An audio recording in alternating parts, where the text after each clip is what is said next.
Juno အိမ်တော့အိမ်ကန်နေပြီတိုက်ချွန်2ယောက်ပြန်တော့ဖြတ်စုကိုကြိုးစားပဲမလွယ်သေးဘူး Juno စာပြီးကြားတဲ့ဘတ်တက်တစ်ခုမှ Blackthorn သူပြန်ဘက်ဖို့တော့ကြိုးစားရတော့မယ်ဟိုးနောက်ထပ်မှလည်း P87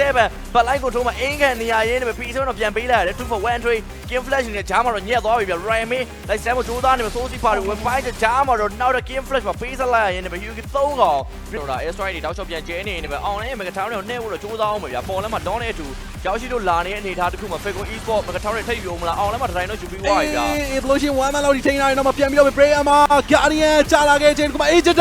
ပြန်မောက်တိုင်းနဲ့ပဲ Penny လိုက်ပြဖို့တချိုးသားနေရကျွန်တော်ပြန်ပြီးတော့ပတ်သွားပြီဗျဟိုးနောက်မှာလည်းထပ်ပြီးတော့ထိန်းထားပဲစိုးစေပါလိကြားထဲမှာတော့ပြန်လဲပြီးတော့ပဲတိတ်ဆုံးသွားရင်းနဲ့ပဲ Energy Crow Impact to P7